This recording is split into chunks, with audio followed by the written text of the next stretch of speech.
Hold on one second here. Let me start the recording. Okay, here we go. So I'm not going to offer next year unless, I mean, if I got a group of people that come to me and say, hey, I really want to do this. But after you do a group shoot for about 3 years in a row, there's a tendency for people to become sensitized to it and go, oh, another Yellowstone and winter group shoot, yawn, yawn. So a lot of times we just take group shoots out of rotation after we had them for a couple years in a row and then move on to something else and then maybe come back and revisit it. Like for instance, I just had the spring Yellowstone and spring group shoot this past spring, and we hadn't had one for like 3-4 years, and we had like one like 4 or 5 years in a row. So that the one that we just had in the spring was pretty well attended. So like I said, unless circumstances change, we will not be offering this one next year. And we should have new members, of course, through next year, and maybe there'll be some new enthusiasts that are be interested in the Yellowstone group shoot in winter. One of the biggest drawbacks or negative things I think about this group shoot is that, and people don't want to admit it, but it's the cold. I can't tell you how many people have privately said to me, I'd love to attend, but it's the cold. Let me tell you about this group shoot. Now, I've survived. Everybody that's attended the group shoots in the past have survived. And the reality is the cold is really not an issue. Sometimes the cold is an issue with a spouse. For instance, I had a guy on Facebook contact me and said, I would love to join NPEG and attend this Yellowstone in winter group shoot, but he says, my wife wouldn't like it because it's too cold. And so my reply to him was, well, why don't you show your wife your pictures when you return? And his reply was, yeah, right. So I think a lot of times it's the spouse that keeps the photographer away, be it the female spouse or the male spouse. There are some guys that just don't like winter. So it gets cold, but it is a dry cold, and it's called being prepared for it and dressing for it. And we'll talk about that. We'll talk about dress and what have you.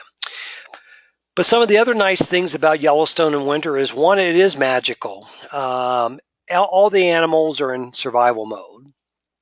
And it's important that we have a ton of snow.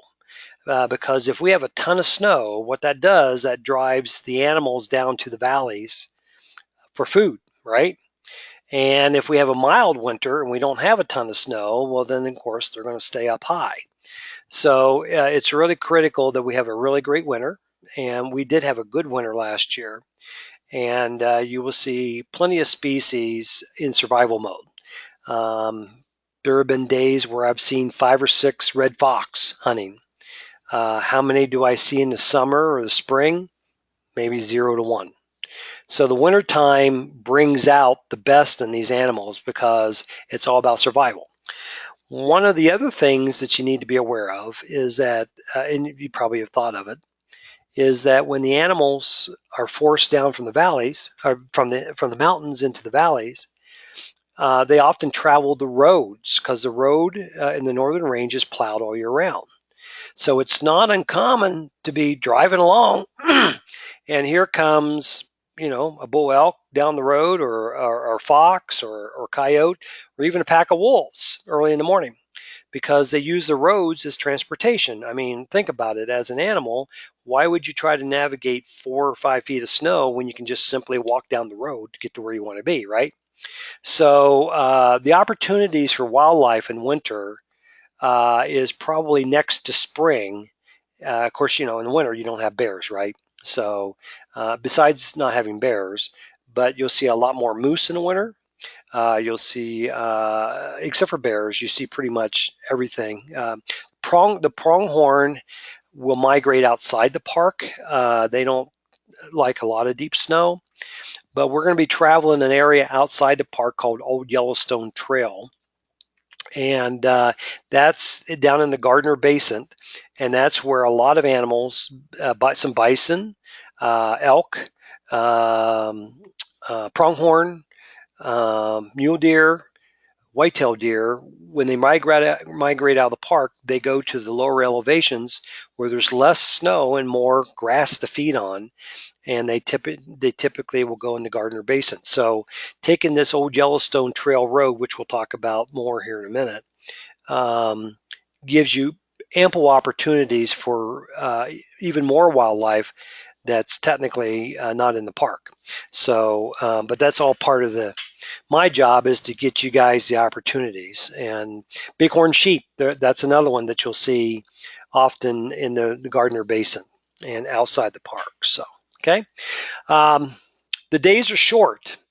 Sunrise is around 8 a.m. and sunset is about 5 p.m. So it's 8 to 5.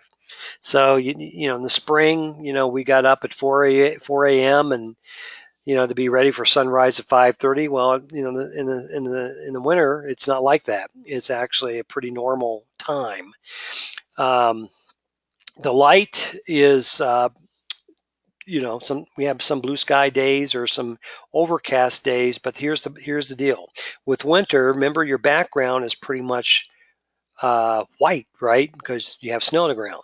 So you're photographing animals, darker animals in white snow. So what that means is that you know you can just have nice overcast light and still get great pictures. Keep your shutter speed up. Now you'll be photographing at plus 1 or +2 because your camera is going to try to make that snow gray, right? And we'll talk about all that when you arrive. But for the most part, you'll be able to get great pictures and not necessarily have to have a sunny day, so to speak, or a real bright blue sky day. So winter is great because you're able to get decent images with nice even light almost all the time. And it's the least expensive time to visit Yellowstone. It is costly. I've made this trip many times, as you guys know, before moving here, and I get the cost. I get it, and oftentimes Jared and I would share a room to split the cost, and we'll talk about that too. That's one way to keep your costs down. But wintertime is the least expensive time of the year to visit Yellowstone. You can spend a week in Yellowstone by yourself, flying in, flying out, and lodging, and everything for a couple grand. In the spring, you're probably looking at $3 to $4 grand, maybe, $3,500. So that's one nice thing about winter. Plus, very few people. Except for the wolf watchers, which is, of course, wolf watching is great in the wintertime. And here's another thing too, is your opportunity to photograph wolves up close are the best in winter versus spring, summer, or fall. If you notice, a lot of wolf pictures in Yellowstone posted online, maybe Facebook or whatever, if you notice, the majority of them are in winter. And that's because the wolves have a tendency to stay closer to the road. They'll make kills in the confluence area, which is right by the road. So if you're going to see wolves, you're going to see them in winter more so than you would in the spring, summer, or fall up close. You'll see wolves all year round with the spotting scope, but that's not what we want. We want them to be within 100 yards, and winter allows you to do that. Okay. We got 9 people here. Good. All right, moving on. Last year we had 7 people that braved the cold, but it actually wasn't that cold. In fact, I think Jackie's on tonight, and Bernie, I don't know if he's here yet or not, but Bernie's done it all 3 times. I don't see Bernie here tonight, but he is signed up for the webinar. But I'm pretty confident Bernie will make it because he really enjoys the winter. But this is last year's group. We had 7. We had just enough for 1 snow coach, and we had a great time. If you guys remember the story, we actually got to see a mountain lion in a tree up on the hill. Not photographable, so to speak, but on the spotting scope. And I have a spotting scope that I'll bring with me and always have for the group. But that was a real thrill. That was a lot of fun, and that was very unique. That was the first mountain lion I've ever seen in Yellowstone, even in a spotting scope. So there have been others, but I've missed them. But again, wintertime, the carnivores, it's predator versus prey.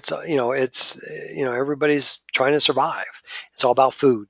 So those are just great opportunities. Your group shoot eligibility, you just must be a current member of NPEG at the time of the group shoot. So, as you guys know, we always have the renewals in January, and the renewals aren't due till the end of January. But if you do this group shoot, what you'll do is you'll just pay your renewal when you pay the fee for the snow coach and what have you. So you're all taken care of. Okay, I think that's probably just an understood thing, but it's something that I just want to make sure everybody understands. The group shoot is January the 20th through the 27th, pretty much the same week that we had last year. I had Jeff and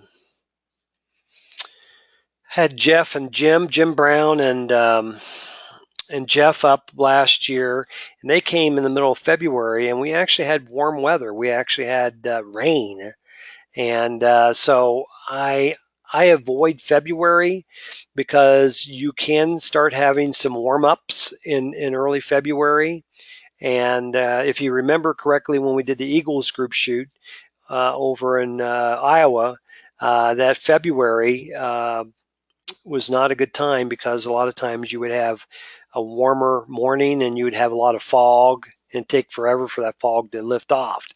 So that's why I've stayed in January for this group shoot.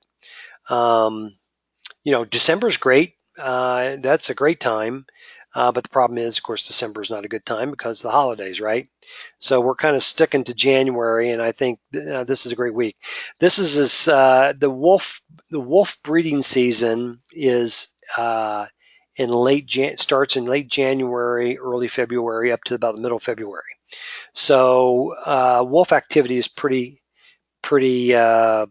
common during the late January, early February part because of the breeding season. So this is the closest we can get to the breeding season without having to worry about warm weather, because we really do want cold weather, folks, whether you want that or not, but we really do. Your best pictures are at -30, trust me.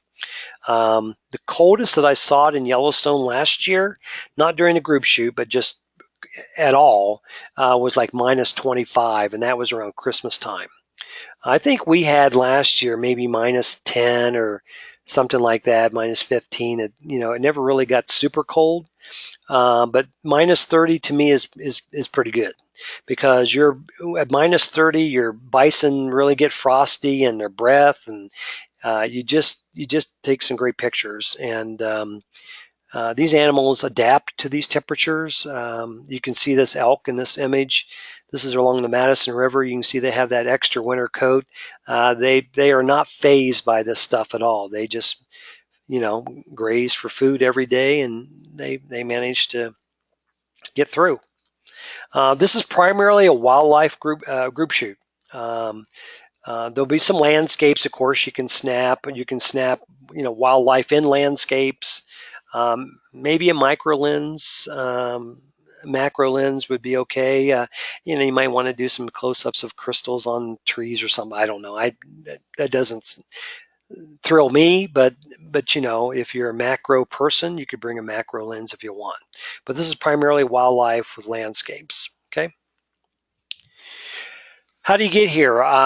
You're either going to fly or you're going to drive. I guess you could probably imagine there's a train available. The Amtrak doesn't come through Bozeman, so I don't know. But let's just say you fly or you drive. If you fly, you want to fly into Bozeman.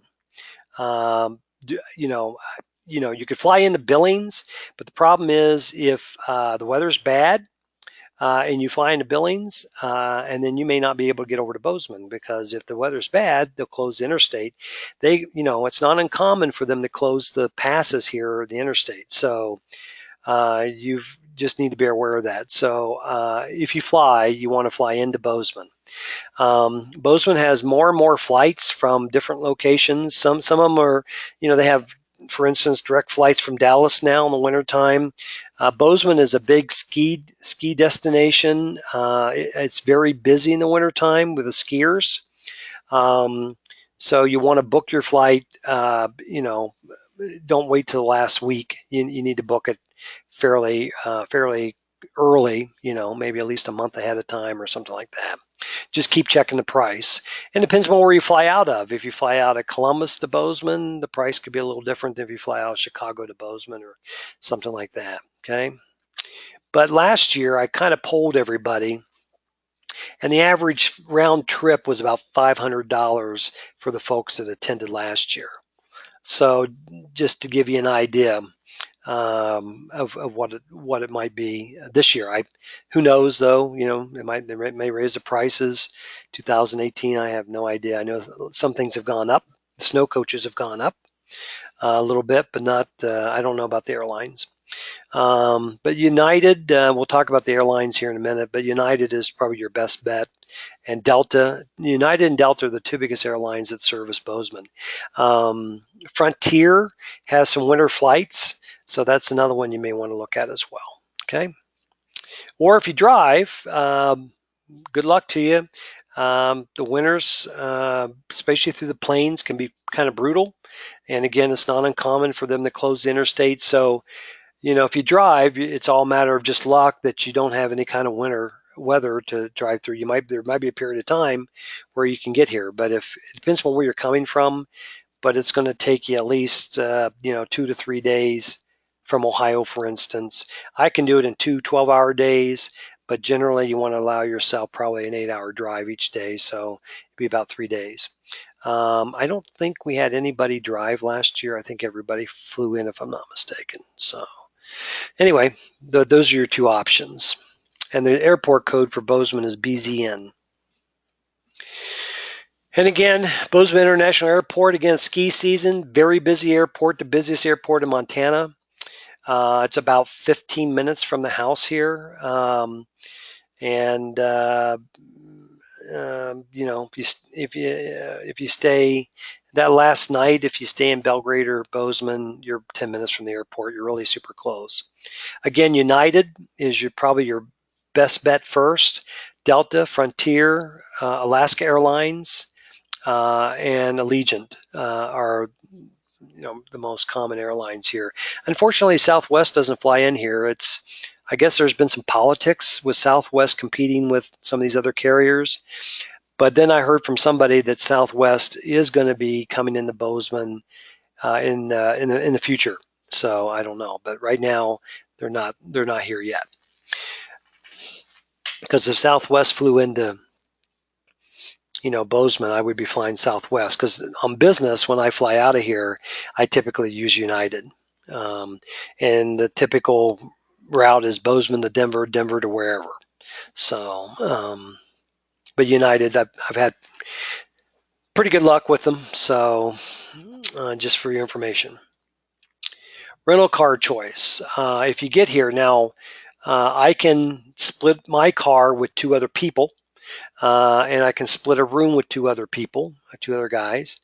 The average rental car is about $400 per week.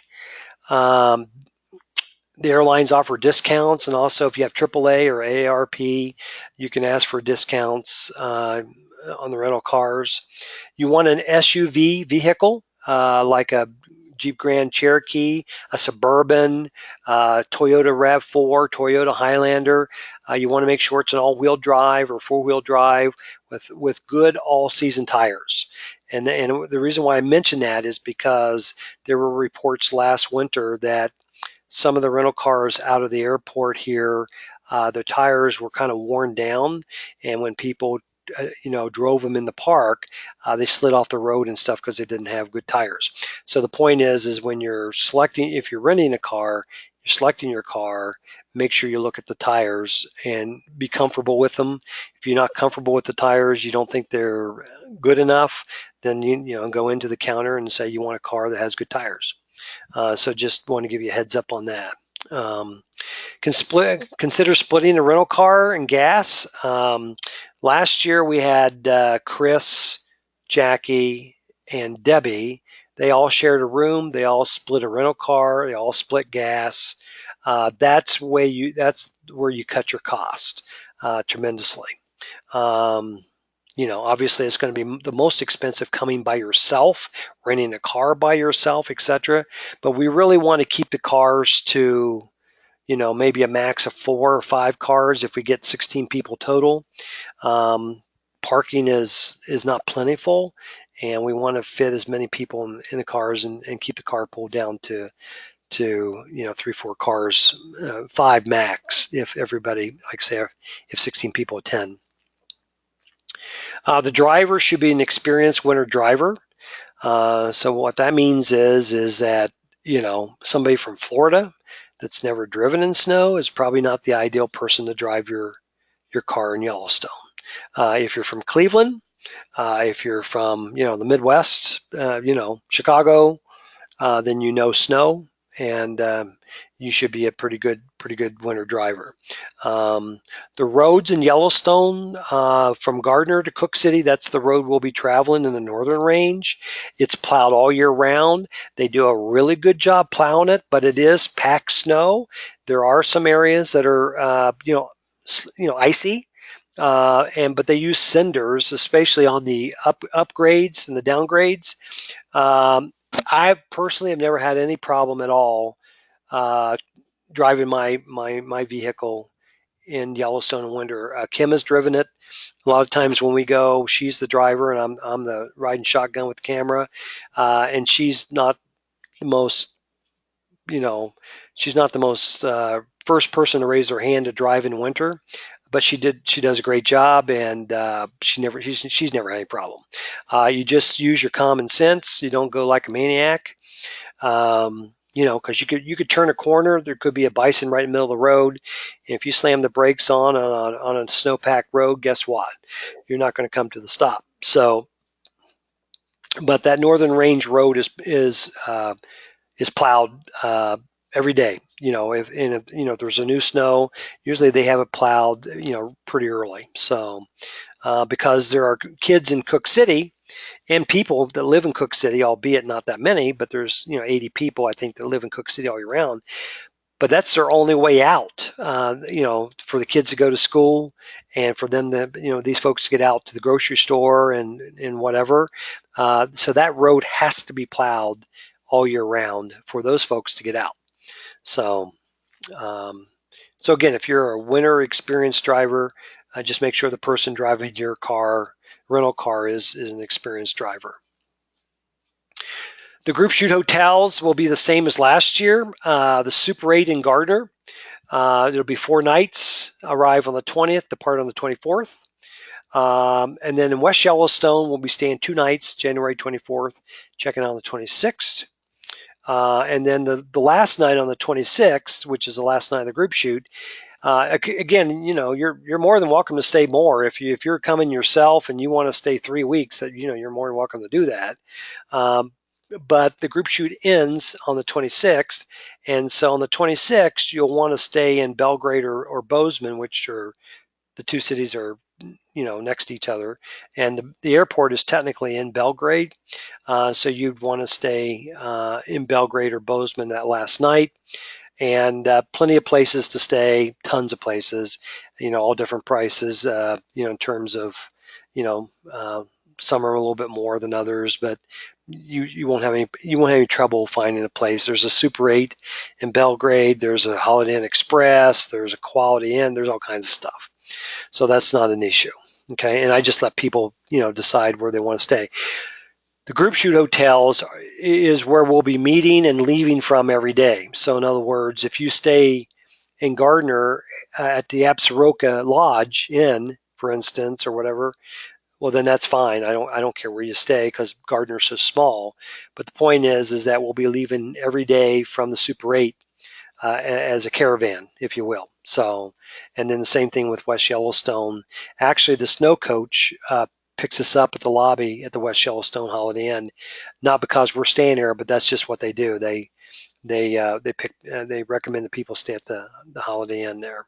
Okay, so a total of 7 hotel nights, just like last year.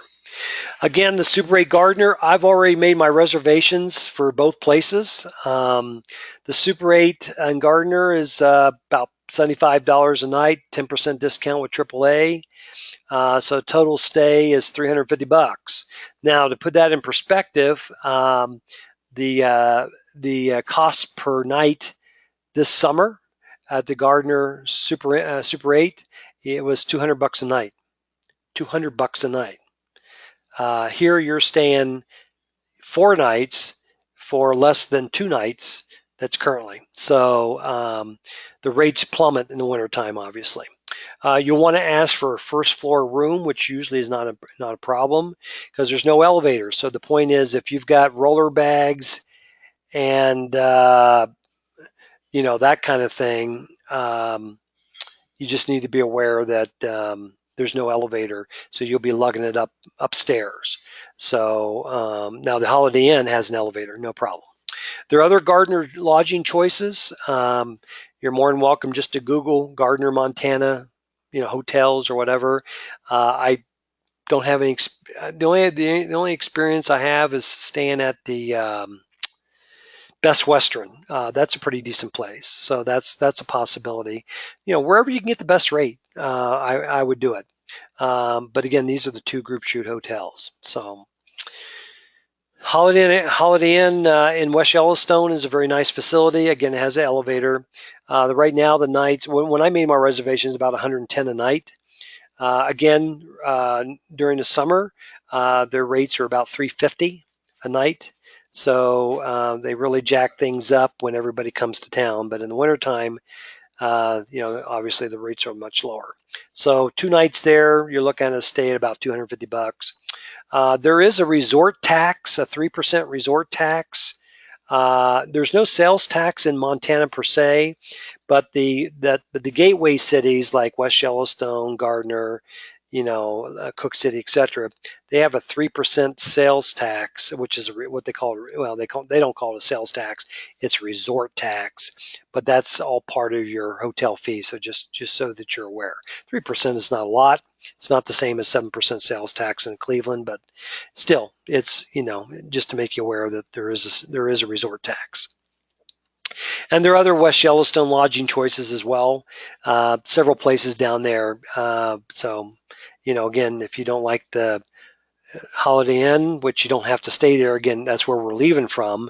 But if you don't like that rate and you want to find a better rate, if you get a rate for $50 or something like that in the winter, make sure you look at reviews. I mean, I can't guarantee you that that you're not going to get a place that maybe has no TV, for instance, at $50, that kind of thing. Because we've had people in the past kind of go that route, and then they complain to me that they had no TV, they had no coffee maker. You get what you pay for. So I just want to make you aware of that. Okay.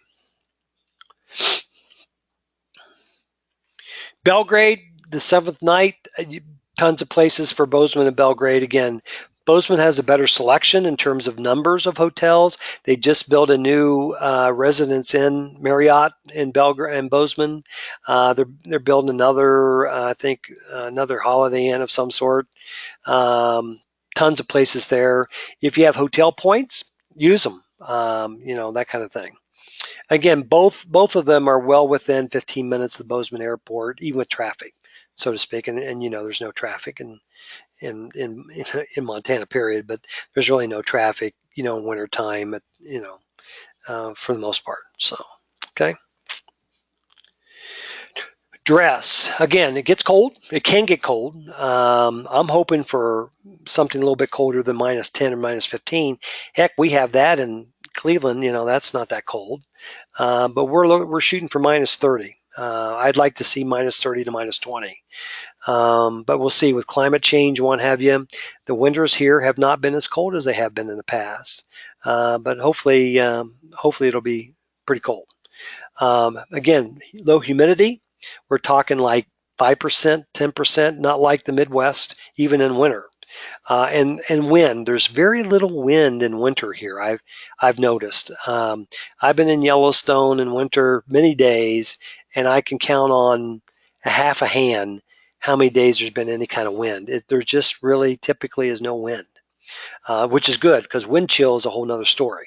If you had minus 30 with a wind chill minus 60, now that might get a little frosty. For the most part, your fingers and toes get the coldest. You want to dress in layers. I can't emphasize this anymore. What I do, here's what I wear, and what I wear is in red. I wear a long underwear, long underwear top. I wear a long sleeve T-shirt. I wear a sweater, standard sweater, and I wear a thick blend hoodie. I wear 4 layers. I take a winter coat with me. If I'm outside of the car more than a half hour, I'll probably throw that winter coat on because the cold starts penetrating the layers after you're outside for a half hour. But let me tell you, most of your shooting is going to be from the car, from inside the car. You're going to be sticking your lens out the window and shooting a lot. If you get out of your car, rarely are you out of your car more than a half hour, maybe 10 minutes at the max or 15 minutes. If you get cold, you simply get back in the car. And your car is always going to be close. We keep the cars at about 70 degrees so the lenses don't fog up, because when you go from a car that's really warm and you go out into minus 30, your lenses are going to fog up. So, but we have found that if we keep the cars about 65, 70 degrees, there's usually not an issue. Okay. Pants, I wear long underwear bottoms, flannel jeans, and snow pants. So again, 3 layers. That's what it's all about. Gloves, I wear, I wear liners with, they're like camouflage gloves. They're like photographer's gloves. I don't care for the mittens, though some people use the mittens. That's fine. But I want to be able to control my camera. Hand warmers are a must. Toe warmers, boots. I simply wear standard hiking boots with alpaca socks, and we'll talk about the alpaca socks here in a minute. But if you have insulated winter boots, then you want to bring them. I have insulated winter boots, but I typically don't use them because I discovered alpaca socks when we moved here a couple years ago. There was a kiosk in the mall, and the website is alpacasamontana.com, and they sell these really thick alpaca socks, and trust me, they work. So I just wear these alpaca socks. They're like an inch thick in my standard hiking boots, and I waterproof my boots so that if there's any kind of, you get snow on it, melts when you're in the car. They're waterproof. But these alpaca socks really do work. And I don't wear like 3 layers of socks. I wear alpaca socks. And I forget the designation. There's a designation for the thicker ones, but it's on their website. But I would highly recommend, and they make an alpaca hat like a toboggan. In Ohio, we call them toboggans. Here in Montana, they call them winter caps. But they make an alpaca hat, winter cap, if you will. And I have one of those, and that darn thing is as warm as can be. So you want to keep your head obviously covered because you lose a lot of heat through your head. Okay. So again, layers. Photography equipment. Landscape lenses. You want a landscape lens. You'll use it maybe 10% of the time. You'll use it more if there's animals in the landscape, right? Lap lens. I use the 100 to 400 Canon almost all the time. And I have an extender with me in case I want to add that to the 100 to 400. The ideal setup for me is the Canon 7D Mark II. It has a 1.6 crop factor plus a 100 to 400 2, the new 2, sharp as a tack, plus the Canon 1.4 extender, because I typically shoot at f8 all day. So, and this will make you f8, this 1.4, because it goes from I think 4.0 to 5.6 normally. So I'm at f8 at almost 900 millimeters full frame equivalent with this setup. So my point is I do have a long lens, a 500 millimeter lens with a 1.4 extender on it, but that only gives me, with the crop factor, about 1120. So that doesn't give me all that much more, a couple hundred more millimeters. But the point is you're going to be more flexible with a setup like this. You get out of your car, you're going to be, maybe tromping through deep snow. It's just not as easy with a long lens with a tripod, trust me. So last winter, I think during the group shoot, I didn't even use my long lens. I do take it with me, but I don't think I even pulled it out once. I use this setup that I just told you about. You can bring a long lens, but my point is that I don't think you'll use it that much. The only time, to be honest with you, the only time when I use a long lens with a tripod is that if there's a carcass. Now that's a possibility that we may run across those in the winter. But if there's a carcass and we're kind of camping out there at the carcass, so to speak, well, then I'll probably use a long lens and a tripod at that point, knowing that we're going to be there for a period of time. You may set up your camera, sit in your car to stay warm, and then some action develops, you get out of your car and start shooting and that kind of thing. That happens all the time with photographers in the wintertime. So again, you do not have to have a long lens to make this group shoot successful for you. If you have one and you want to bring it, fine. But those of you that are typically not long lens people, don't feel like you have to rent one and incur that extra cost. You'll be just fine with a setup of this nature. Now, if you're a Nikon user, I would imagine the equivalent would be, and I don't know, you guys have to help me out on the camera bodies, but I think there's an 80 to 400 that Nikon has, and they have extenders as well. So I think 1.7 maybe or something like that. So, okay. Spotting scope, I'll have a spotting scope with me, so you guys don't have to worry about that. If you want to bring a circular polarizer, that's fine. I rarely use one, but have at it if you want to. Extra batteries, extra cards, of course, your chargers. Don't forget your chargers. And you want to make sure you have full batteries every day. The reason being is that cold will deplete your batteries. When I say deplete them, what that means is when they warm back up, the charge comes back. But if you're out in the cold for an extended period of time, you want to make sure you have another set of batteries, maybe in your breast pocket, that's next to your body, that's warm. So if you run into a battery problem, if you're out over a period of time, personally, I've never had the issue.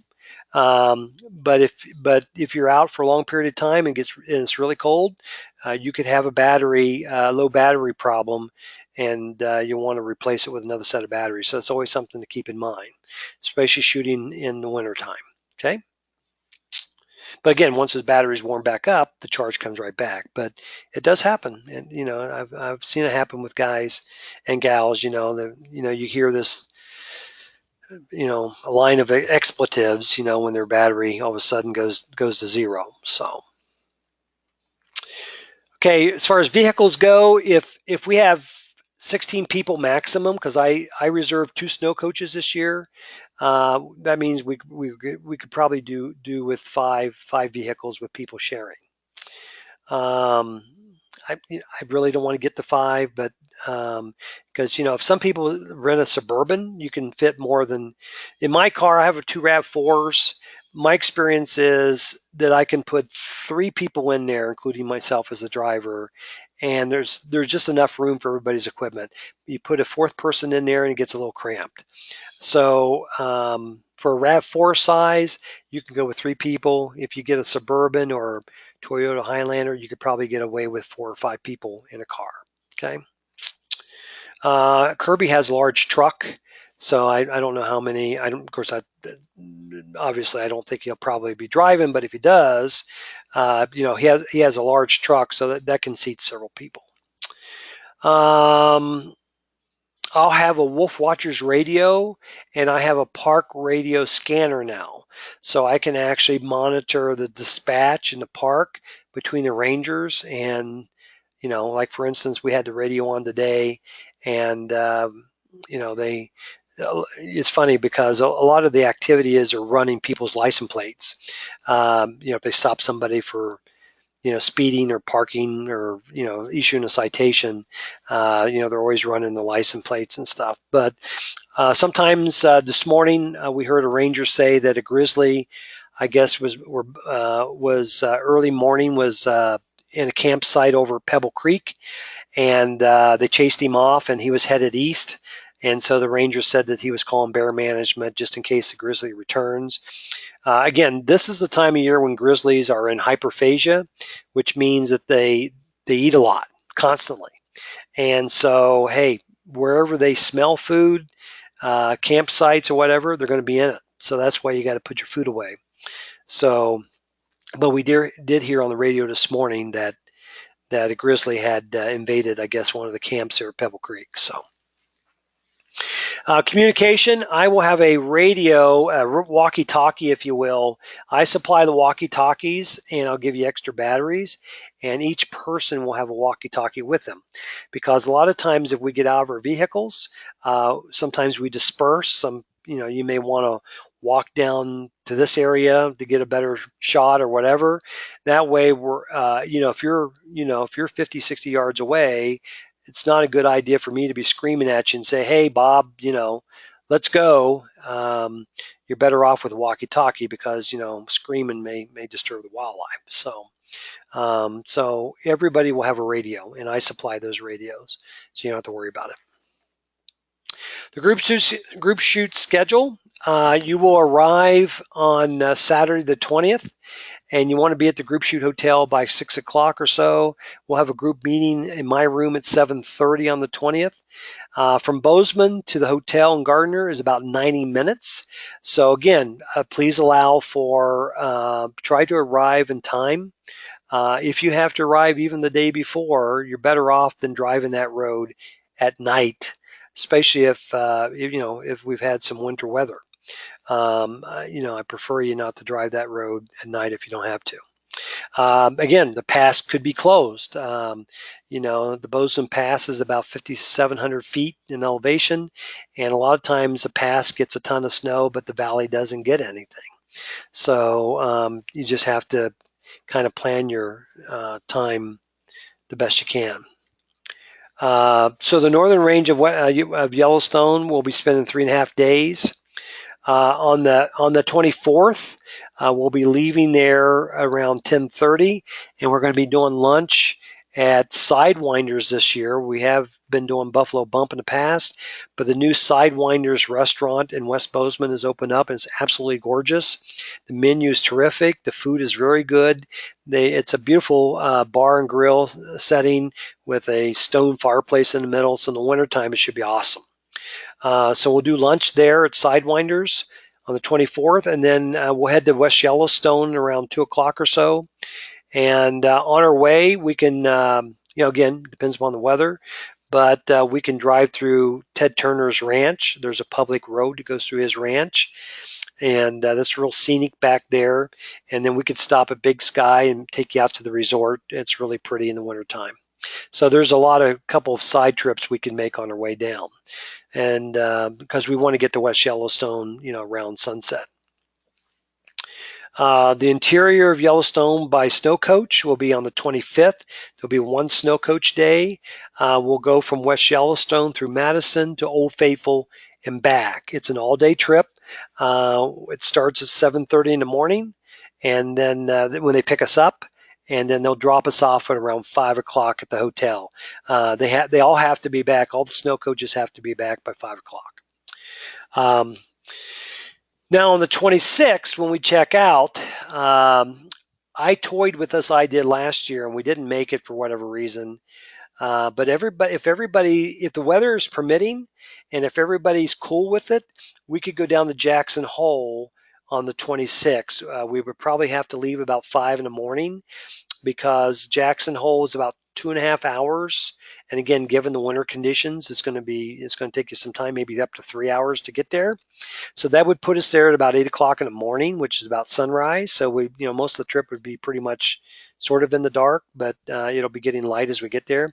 So that's a possibility. Now, if the pass is closed, The Teton Pass is closed because there's only one way in the wintertime, and that's pretty much because you can't go through the park. If the weather is good and it hasn't snowed and the pass is open, I would say that would be a fun trip. Jackson Hole in winter is magical as well. The main road is open, like the Oxbow Bend and the Snake River Overlook. You can't get down to Swapbockers. I think they closed that. But we can go out the Miller's Butte where bighorn sheep winter out there. And when you go out there, they actually come over to your car and lick your car because they like to get if there's any kind of salt on your car, they like to lick your car. So you're really up close and personal with a bighorn sheep there. Some beautiful backgrounds.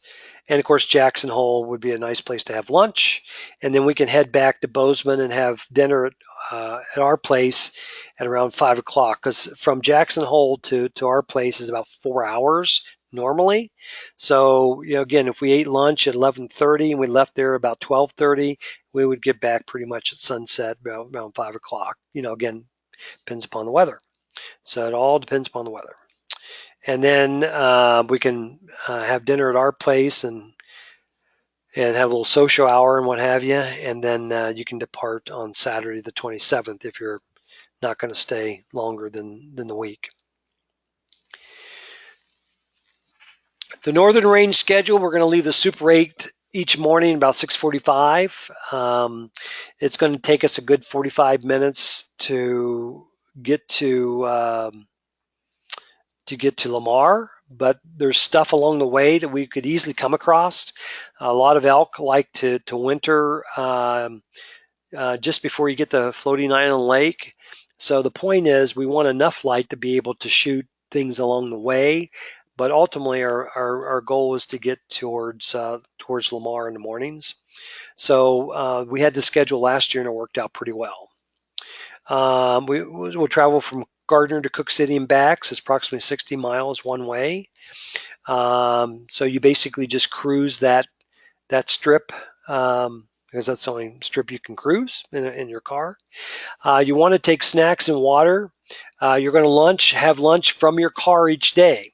So just like we did last year, you grab yourself a loaf of bread, some cheese, and some sliced turkey or whatever, and just keep it in your hotel room and just, make yourself some sandwiches, some snacks, chips or whatever. So you'll be eating lunch out of your car each day when you're in the park, the Northern Range. Towards the end of each day, we'll try to get back in time and we'll take Old Yellowstone Trail. That's 7 miles. Part of it's in the park, part of it's out of the park.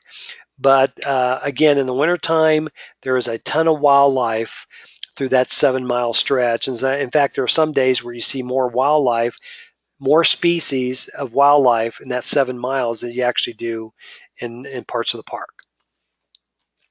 We'll have dinner in Gardner each evening. There are a couple of restaurants that stay open all year round. There's the K-Bar Pizza stays open. The Yellowstone Mine stays open. There's a lot of them close in the wintertime because obviously there's not a lot of business compared to summer, right? But the other problem I've been talking to the restaurant people there is that they have is getting people that will work there in the wintertime because a lot of these people are seasonal and they don't want to live in Gardner in the wintertime. So a lot of it is the fact that they're closed because they can't find help to stay open. So, but there are a couple, three. I think Cowboys is open in the winter as well. So I think last year we ate at the K-Bar Pizza one night. I think we ate at Cowboys, and we ate at the Yellowstone Mine, I think, one night, something like that. Okay. Depart Gardner on the 24th around 10:30. Again, we'll be going to Bozeman, have lunch at Sidewinders, and then depart for West Yellowstone around 2 p.m. The drive from Four Corners, which is where I live, or basically the drive from the restaurant, down to West Yellowstone is extremely scenic. About 40 miles of it before you get to Big Sky, you're in a canyon, and the Gallatin River flows along. You'll see eagles. We'll probably see bighorn sheep along the road as we get into Big Sky. So it's beautiful. And then after you get past Big Sky, you'll actually go through a sliver of Yellowstone National Park, technically, on your way into West Yellowstone. So lots of opportunities. When we come back, say for instance we do go to Jackson Hole and we come back, we'll take the back road. When we get back to West Yellowstone, we'll take Route 87 to 84, and we'll take the back road on the backside of the Madison Mountains.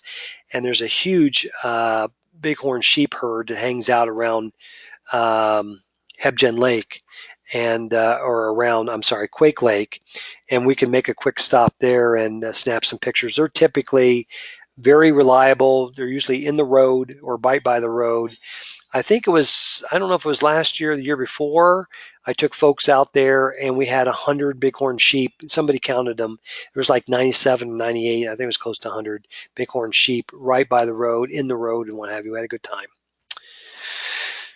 Okay, snow coach day. This is what the snow coach looks like. All the snow coaches, I believe, have gone to these low pressure tires. Used to be that the coaches had sleds on them and they were gas engine. They were extremely noisy. Well, of course, this is gas engine too, but these are with these big tires. They're really quiet. And so the wildlife doesn't hear you coming miles away with these things. You just kind of bounce, and it's kind of a neat ride. It's heated. Again, they keep the heat. I usually sit up front to kind of keep the driver in line, so to speak, and deal with the heat. And then also too, we will be doing a custom coach, which means we have the ability to say to him, where we want to stop. In other words, he's at our service. Whereas if you just go on with other people and buy a seat, well, then you're just kind of captive to when he wants to stop. So we actually pay for a custom coach so that we have the ability for him. And if we want him to go up and down Madison 2 or 3 times, look for that bobcat that's been elusive for us, he'll do that. Okay. So again, this is what the snow coach looks like. It's a very comfortable ride. It's actually a lot of fun. So, and you can see everybody is still alive at this point, and they're happy. They're smiling, except for me. I guess I'm the one who put the tripod up and didn't smile. On the snow coach day, it's a custom tour. It's a 14-passenger coach. This year I reserved 2 just in case. If we just have 6, 7, 8 people sign up, we'll just do 1 coach and I'll cancel the other coach. Since this is the last year, we're not going to do this next year. I really hope that everybody who's signed up for this webinar takes advantage of this opportunity, because it really is pretty cool. It's about as cheap as you're going to get being able to do it with the group than you are by yourself. There's 8 seats max. There's actually 14 seats in the snow coach, but remember, you're all bulked up with clothes, layers. Plus, most people will have a camera bag with them, and so it's very tight in these snow coaches. So the point is that we take a 14-seat coach and then put about 7 or 8 people in there so that there's room for your camera bag. Okay. We'll depart West Yellowstone Holiday Inn lobby by 7:30. They pick us up, of course, and then they come back around 5 o'clock, basically at sunset. And again, we're going from West Yellowstone to Old Faithful and back. Now, the first year we did this, we actually did 2 days, snow coach days. We went from West Yellowstone to Old Faithful and back, and then we went from West Yellowstone over to the Lower Falls and back. Everybody was in agreement that trip to the Lower Falls and back wasn't very fruitful. We saw maybe a coyote. The thing that you'll learn about Yellowstone is that most of the animals get the hell out of Dodge for winter. So except for an occasional ermine or again, a coyote or fox here and there. You don't see a lot of wildlife in the interior, but you do bison, more so to the Old Faithful route than you do the other route. So a lot of those bison in that part of the park they've already migrated out of the park. So the bottom line was, rather than spend the money for 2 days and really not have that one day be fruitful, everybody felt that the West Yellowstone to Old Faithful trip and back was the most exciting. So that's why we've stuck with one snow coach day. Plus, it keeps costs down. Lunch on the snow coach. The snow coach company offers a $13 box lunch. It was $11 last year. It's gone up a couple bucks. You have to let me know if you want to spend the $13 for the box lunch. If you want a turkey, a ham, a roast beef, or veggie sandwich, plus they add chips, a fruit, a cookie, and about a bottle of water. It's a box lunch, if you will. Or you can bring your own drink and lunch. You can bring your own water or whatever and bring your own sandwich. That's up to you. I think everybody last year and the year before opted for the $13 box lunch. It was simple and easy and what have you. But of course, I'll need to know that ahead of time and collect your fee, and then I got to call them and tell them how many of each that they need. Actually, it's my understanding it's the kitchen at the West Yellowstone Holiday Inn that actually makes the meals. And then when he picks us up, he goes in and picks up the box lunches and puts them up front. And then when it's time for lunch, when everybody's in agreement to eat, then we just kind of eat out of the snow coach, and type of thing. Snow coach costs. Uh, you have the cost of the coach, the driver, of course, the resort tax, and there's a gratuity for the driver that they expect about 15-20% of the fee. So what I do is I take out the cash for the driver and give him the gratuity at the end of the day. Again, it doesn't include the box lunches. That's an add-on because you may bring your own lunch. So right now, the snow coaches for 2018, if you have a minimum of 4 people, it's $425 a piece. Again, doesn't include the box lunch. If you have 5 members, it's $340. If you have 6 members, it's $284. 7, $243. 8, $213.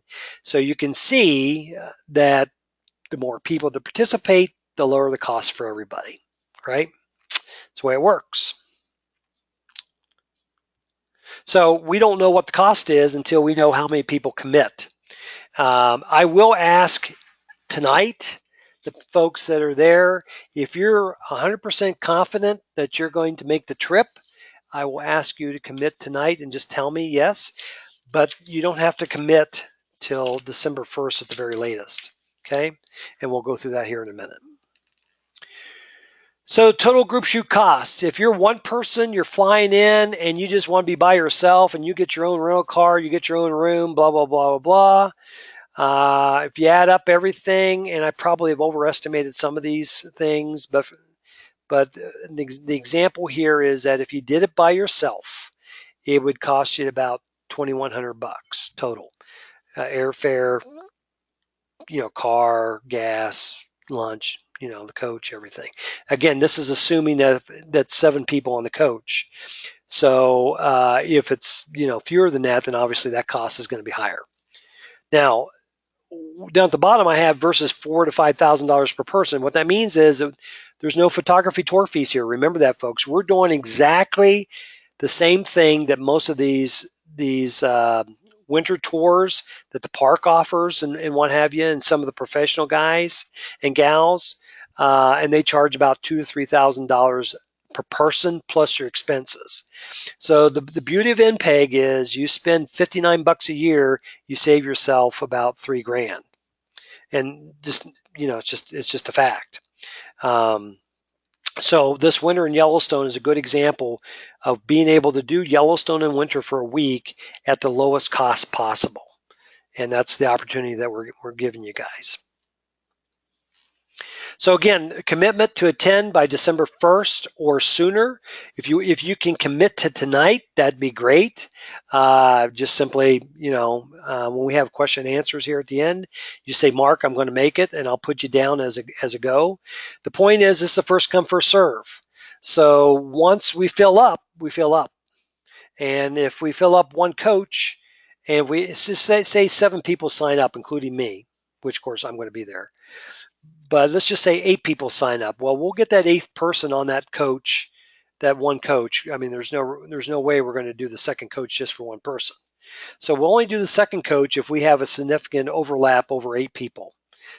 So we want to make it fair to everybody, and we want everybody to keep the cost down. So if we get 16 total people, including myself, that'd be pretty much 2 snow coaches. Then your cost is going to be about the minimum as you can get it. But if you have 10 people sign up, now you got a little bit of a problem. So the point is, commit as soon as you can. But December 1st is the very latest. I need to know by December 1st, the very latest or sooner. Your fee commitment, that means the snow coach fee, whether or not you're going to buy the lunch, and your NPEG fee, I will need that money by January 2nd. No exceptions, because I have to let them know January 3rd whether or not to cancel the second snow coach. And then I think January 6th or 7th, I'll be able to cancel completely. If I don't, then I'm stuck with the cost of the coach. So I need to have everybody's money by January 2nd. That's what we did last year, I think it was. And everybody was really good, and they got all their money in on time. You can mail me the money, or I can invoice you. In other words, I can send you an email where you can pay the invoice by credit card if you want to use a credit card, or PayPal. If you use a credit card, I'll add 4% to the invoice to offset the PayPal fee. But if you have a PayPal account and you want to pay it directly PayPal to PayPal type of thing, you can do that, and you don't incur that extra fee. If you back out, if you pay your fee and you back out after January 2nd, sorry, Charlie, but the snow coach fee, what you paid, is non-refundable. We're going to use that to pay for the coach so that other people can enjoy it. So even if you get sick, it doesn't make any difference. If you back out after January 2nd, I'm stuck. So we're going to keep your money. If the group shoot is canceled for whatever reason, who knows? Stuff happens. Then you'll be notified before January 2nd, of course. So you don't have to worry about, return checks and that kind of thing. Okay. And again, same thing as we did last year. Any questions? And let me see what we got here. Jackie says, hold up here. Let's see here. Let's see. Okay, Jackie says, hold up here, Jackie. See, Jackie says, I'm willing to split again and can drive with you if possible. Okay, Jackie, well, we'll just see what we got. Pam says, I need to disconnect. I'll catch the rest later. If you have questions, I'll contact you. I'm looking forward to it. So it looks like Pam's committed. Jackie says she's 99.9% sure she'll be there. So yeah, Jackie was there last year. She had a good time. Bernie says he's not getting any audio on his end. Yes, I'm recording this. And he says, I'm planning on attending. We'll be driving my RAV4 to the group shoot. I will have space for a passenger. So Bernie, you're a go, and you're actually driving from Nebraska with your RAV4. Okay, gotcha. And I think I just answered that question for you, Jackie. Okay. So anybody else have any questions? Jackie says, if others want to split, let me know. I can ride with Bernie. Okay. So we can figure those things out once we know. So the way I see it now, Bernie is a go, and correct me if I'm wrong, Bernie. And then Jackie is a go, and of course I'll be there. And that's 3 so far. Anybody else is willing to say tonight that they're pretty confident? And again, you don't have to let me know tonight, but December 1st is a deadline. So you got plenty of time to think about it and what have you. Also be aware that I'll be, I'm recording this. I'll be posting it on our website and the Facebook page. And so that means that the rest of the group will be able to view this even though they didn't sign up for the webinar. But my experience is that people, once they listen to the webinar, they go, oh, you know what? I think I might like this. So again, there might be people that have not signed up for the webinar that may actually go to the group shoot and get ahead of you. So just be aware. Um, Judy says, I'm definitely interested, would need to share a car. So fearful of driving. No problem, Judy. We'll easily can find you a car to share. Again, you can, if you ride with me, there's no reason to pay me for the car because it's my car. All we do is when somebody drives with me, they just simply share gas. So in other words, you know, I fill it up each evening. The next time it needs to be filled up, one person in the car, fills it up. Then person number 3 then fills it up, and then I fill it up. That kind of thing. That's how we do it. Jackie says, if Judy wants to share a room, I am willing. So then there you go, Jackie and Judy. You may want to get together if you want. And Sarah says, I had trouble watching because I could not get the load to work. I will need to watch and take stock. Thanks, Mark. You're welcome, Sarah. Okay, any other questions, folks? I know, Kirby, have you been to Yellowstone in winter? I can't remember. Let's see who else is on here. Angie and Pam, I'm guessing, would share a room. Angie has not been there. Angie will love it. She'll never want to go back. Tom, I don't think Tom's been here. Yeah, Kirby says yes, so he knows the scoop. Chris says he's 80% sure and willing to split as well. So great, Chris. Again, are you talking about splitting a room or splitting a car or both? And I know Bill Naiman was supposed to be here tonight, and Bill, I think Bill's very interested in going as well. So I think we're gonna be okay as far as filling up at least one snow coach. So Chris, I'm going to put you down as 80%. But again, the sooner you know for sure. Chris, aren't you starting a new job? Okay, Pam and I will room. That's what I figured. Okay, that's Angie. Chris says he just lost his audio. Okay. Anybody else? Any questions about anything? Mike, you have any questions? Anybody? So Ken, anybody have any questions about anything? Okay. Well, I've got a few more pictures to show you from the last couple group shoots, just to. This is from, again, all these pictures are from 2 years ago or last year. This is a coyote scoping out this bison. Now, most of you probably would not recognize the relationship here, but there actually is a symbiotic relationship of coyotes and bison in winter. Why is that? Because when the bison feed, they move the snow, they use their head and plow the snow side to side to get the grass. Well, when the bison do that, they get the voles or the mice underneath the snow moving. And when they get the mice and the voles moving, the coyotes then can hear them and capture them. So it's not uncommon to see coyotes hanging around with a group of bison just for that purpose, because they know that the bison get the mice going. Isn't that cool? So it's actually in the wintertime, it's two different species working together to survive. Pretty interesting. This image down here is where a red fox was hunting up on the hillside. This is off of Madison. And of course, everybody has seen those pictures of where the fox jumps up in the air and dives down in the snow. And you will have an opportunity to see that. It's almost guaranteed that we'll see a few fox during the week. I had a photography friend told me that he saw one, it was the year before, he saw 12 fox in one day in the northern range. 12 fox. I think I've seen as many as 4 in a day, but 12 is an extraordinary number. This is Old Faithful in wintertime. So we'll go out to Old Faithful and you'll photograph it in the winter and what have you.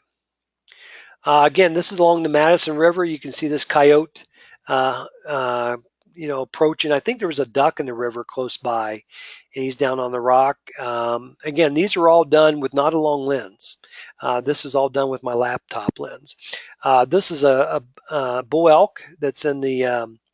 This was in Rescue Creek. You can see that in this area of the park, it doesn't snow a lot. You can see how the snow is not very deep there. The image on the right is that bighorn sheep herd I was telling you about by Quake Lake.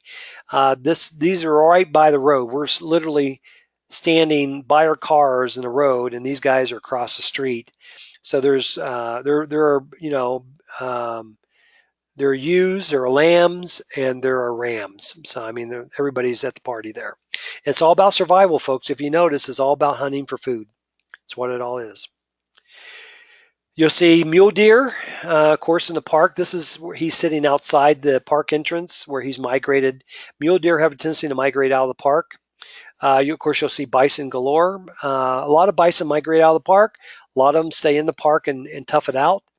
And then, of course, if you're going to see moose in Yellowstone in any kind of plentiful nature, it's going to be pretty much in the wintertime, especially out of Pebble Creek area. We've seen as many 3-4 moose out there at a time. So you'll see moose in the wintertime. And then this last image, I apologize for the fact that it's a low resolution image. I just pulled it off of my Facebook page. But if you notice, this is a black wolf here. They had a kill. This is probably about 125 yards off the road. This is with my long lens. I set up a tripod. And I know you can't see this, but this is actually a golden eagle. It doesn't look like one because it's kind of low resolution. But there's a golden eagle here on the carcass, sitting by the carcass. These are all ravens on the carcass. You can see the bones and where it's still pretty bloody. And this is a black wolf. I think this is 926 of the Lamar Canyon pack. She's approaching it very cautiously, if you notice. And she eventually runs over and scares all the ravens off. So again, wintertime is pretty amazing. Okay. Well, that's all I have, folks. And let's see here. Does anybody bring a spouse and leave them at the hotel? Actually, Sarah, spouses are welcome to attend a group shoot as long as they're not a so-called photographer. In other words, because we have if you have a spouse as a photographer like yourself, well, of course we have a couples fee. But if your husband doesn't take pictures at all, or maybe whips out his iPhone or something, that's fine. But if you have a spouse that shows up and he's not a member technically, and he pulls out a tripod and a DSLR and a 500 millimeter lens, well then, that's another issue. But we've never had that happen. People have brought spouses. I don't think I would leave him at the hotel. I would take him along. In the northern range, it's not an issue because, again, it's just a matter of having a spot open in a car, which normally is not a problem. And of course, you could rent your own car and just you and him. So that's not a problem. But spouses are always welcome at group shoots. Now, if he were to go on the snow coach, of course, he would have to pay for a full seat, of course. Okay. Ken says you're good here. Okay. He's not a photographer. That's fine. That's fine. Ken, you're good here, meaning that you're committing to attend, or you just don't have any questions. Just want to make sure. Okay, guys, I don't have anything else unless you guys have anything earth-shaking. I'm going to send this PDF over to you down at the bottom of your panel. I'm going to send this PBS it's about a megabyte here. Sorry about that. Yeah, it looks like it's going to take it. I just changed my screen picture. How about that? Let's see if I can change it back here. There we go. Okay, so you guys should have the PDF in your handout below. It should say where it says handouts. You can click on that and download the PDF. Basically, that is the presentation I just gave you minus the pictures, because if I include the pictures, then it becomes 4 megabytes, and it probably won't go over that large. But you should be able to click on that, open it up, download it to your desktop, and then you've got all the information that I just went over. Okay. Okay, Ken has no questions. You're welcome, Sarah. And I think that's it, guys. So Yellowstone in winter, it's coming soon. Trust me, you think, well, it's far off. No. We're almost into September, and holidays always go fast, and it'll be here before you know it. So right now I have myself, Bernie, and Jackie as a go. Chris is 80%.